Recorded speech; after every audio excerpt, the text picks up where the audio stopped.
Di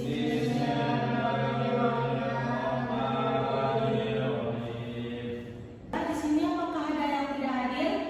Ada, Bu. Ada, Bu. Siapa? Lisan, Bu. Nah, nanti tolong kepada sekretaris berikan catatan kepada yang tidak hadir ya. Ya, Bu. Baiklah, untuk kali ini kita akan membahas mengenai konsep fikih fuqaha dan kitab-kitab fikih. Sebelumnya Ibu ingin bertanya, apakah anak-anak semuanya pernah mendengar tentang kitab-kitab fikih? Pernah, Bu, di pondok. Apa kitab-kitab fikih itu, Laila? Kayak kitab kuning tuh. Nah, jadi sebelumnya di sini Ibu memperkenalkan kitab-kitab fikih, yaitu ada dari semacam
Rabbil Alamin.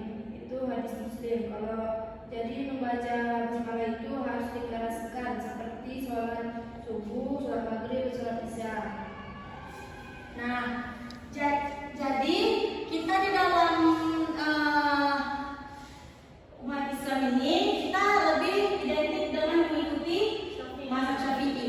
Di sini mazhab Syafi'i membaca basmalah itu dianjurkan untuk mengucapnya dengan keras, namun dalam sholat tertentu seperti subuh, maghrib, dan isya. Namun dia tertolak belakang atau berbeda pendapat dengan mazhab Hanafi, yang mana mazhab Hanafi ini berpendapat bahwa membaca basmalah itu harus pelan atau bisa di dalam hati karena dianggap bukan bagian dari surah Al-Fatihah. Dari sini kita dapat membedakan pendapat dari kedua mazhab, tetapi kita tidak dianjurkan untuk terlalu mengikuti mazhab Syafi'i dari berbagai aspek semuanya. Kita juga bisa menerapkan mana yang lebih baik dalam kehidupan kita. Paham? Kedua, kita akan membahas contoh mengenai masalah bahwa menyentuh wanita itu membatalkan wudu. Dalam mazhab Syafi'i berbeda pendapat, dalam mazhab Hanafi juga berbeda pendapat. Namun Ibu ada membaca di buku kita juga pada halaman 71. Coba kepada Mel bacakan apa terjemahan dari pendapat mazhab Syafi'i mengenai menyentuh wanita itu membatalkan wudu.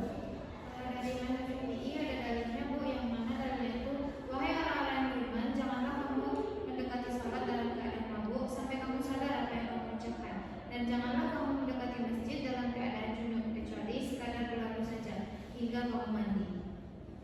Nah, kalau menurut mazhab Hanafi apa sih hadisnya ya? Dalam mazhab Hanafi dalilnya yaitu mereka menafsirkan lamastum sebagai jima, bukan sentuhan biasa, berdasarkan tafsir sahabat seperti Ibnu Abbas. Nah, dari sini kita dapat membedakan bahwa kedua mazhab ini telah mempunyai pendapatnya masing-masing dan telah diterapkan juga dalam hadis mereka masing-masing. Namun, menurut mazhab Hanafi, mazhab Syafi'i, menyentuh perempuan yang bukan mahram tanpa penghalang itu dapat membatalkan wudu walau tanpa syahwat. Di sini pasti anak-anak ibu juga pernah berpikir bahwa kalau misalnya kita menyentuh perempuan atau menyentuh laki-laki yang lawan jenis itu dapat membatalkan wudu. Berarti kita selama ini mengikuti mazhab siapa? Mazhab Syafi'i. Jadi menurut Syafi'i itu kalau misalnya kita menyentuh yang bukan mahram kita dalam keadaan wudu itu batal. Kemudian dalam mazhab Hanafi dia berkata bahwa tidak membatalkan wudu kecuali disertai syahwat dan keluarnya mani. Namun ibu pribadi tidak pernah mengikuti dari mazhab Hanafi ini karena selama ibu mempelajari juga pada dulunya bahwasanya ketika kita menyentuh kulit atau dari anggota tubuh dari lawan jenis dalam keadaan wudu itu batal. Oke, sampai sini paham? Nah, contoh yang ketiga yaitu mengenai masalah apakah semua jenis tanaman wajib dizakati atau hanya yang bisa disimpan dan ditakar. Di sini juga mazhab Syafi'i dan Hambali itu berbeda pendapat. Yang mana